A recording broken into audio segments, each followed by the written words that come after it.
राजयोग meditation करणारे जे आहेत त्यांच्याकडे असंख्य असे अनुभव आहेत, विविध अनुभव आहेत आणि वेळोवेळी ते ऐकवत सुद्धा असतात की दीदी आज मला शिवबाबांकडनं असा असा अनुभव आला आणि खूप मोठं संकट होतं, पण त्या संकटामधून मी सुरक्षित बाहेर आलो किंवा सुरक्षित बाहेर आले.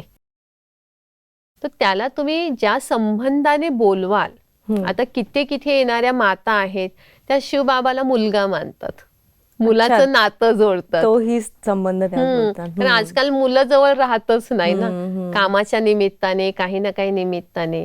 तर मग आता काय करायचं, घरामध्ये एकटंच वाटतंय किंवा काही कामं असतात, जसं घरात कधी बाई येत नाही काम करायला, कामवाली येत नाही, मग आता मला एवढं करायचंय, शरीर साथ देत नाहीये.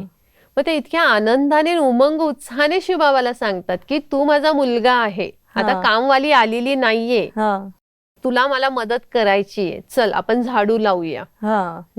आणि ते काम काम न होता ती सेवा वाटायला लागते, तो आनंद वाटायला लागतो आणि त्यातनं ते सहज होऊन जातं. आणि ते कसं झालं लक्षात पण येत नाही, कारण तो एक आनंद मिळत असतो. मग ईश्वर जे आहेत, शिवबाबा जे आहेत, ते आंतरिक शक्ती ऊर्जा वाढवतात. कधी कधी तर असं होतं कामवाली येणार नसते पण ती अचानक येऊन उभी राहते, मग असं शिवबाबांनीच तुला पाठवलं. म्हणजे असे छान अनुभव त्या ठिकाणी येत असतात. आणि ती पण म्हणते हो खरंच मला यायचं नव्हतं, पण माहित नाही मी कशी येऊन पोहोचले इथे. म्हणजे शिवबाबाशी तुम्ही ज्या नात्याने बोलवाल, ज्या नात्याने तुम्ही त्यांना आठवण कराल, तो ते नातं पूर्ण करतो. फक्त कमी पडते ती आपली. बरोबर. ह्या सगळ्या नात्यांचा मी वेळोवेळी अनुभव केलाय, कारण मला देखील आता पूर्ण 22 वर्ष होता ते राजयोग मेडिटेशनची मी प्रॅक्टिस करते. तर मला असं वाटतं की तुम्ही सुद्धा ह्याचा अनुभव करावा. नक्कीच. आणि हे ह्याच्यासाठी फक्त तुम्हाला टाइम काढायचा आहे, तो पण फक्त 1 तास. 1 तास काढायचा आणि राजयोग मेडिटेशन आणि ती शक्ती काय आहे आणि तो आपल्याला मदत करण्यासाठी बसलेला आहे. मग आणि आज आपल्याला मदतीची गरज पण आहे ना, कुठे कुठे मदत मागावी आणि कोण आपल्यासाठी रिकामं आहे. मग शिवबाबा जर मला मदत करायला बसलेले आहेत तर मला ती मदत घ्यायला पाहिजे ना.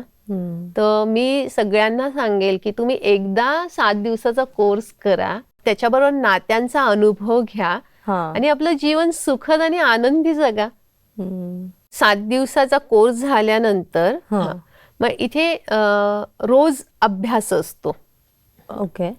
तो अभ्यास म्हणजे स्वतः ईश्वर आपल्या बरोबर बोलतो, त्याला आम्ही मुरली म्हणतो. अच्छा, स्वतः ईश्वर आपल्या बरोबर बोलतो. मग तो कशा स्वरूपात बोलतो? तर ईश्वरांचे महावाक्य असतात. अच्छा. मग सेंटरच्या ज्या बहिणी आहेत ते महावाक्य वाचून दाखवतात.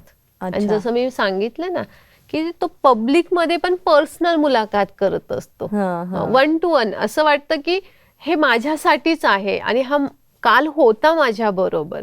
आता त्या मुरलीमध्ये येतं रडायचं नाही, खरं हे हिंदीमध्ये असतं, रोना ये कमजोरी है, ते महावाक्य ईश्वरांचं. मग सहजच कधी कधी विचारलं जातं क्लासमध्ये, काल कोणी रडलं का? मग कोणाच तरी हात वरती होतो. मग त्यावेळेस सुद्धा असं वाटतं की अरे मी काल रडले काही ना काही कारणाने, माझ्या डोळ्यातनं अश्रू आले, पण बाकीच्यांना त्या अश्रूचं काहीच नव्हतं. आणि हा माझ्यासाठी त्या ठिकाणी उपस्थित होता आणि आता तुम्हाला सांगतोय रडणं हे कमजोरी आहे. म्हणजे ह्याच्या व्यतिरिक्त अजून काय हवंय मला?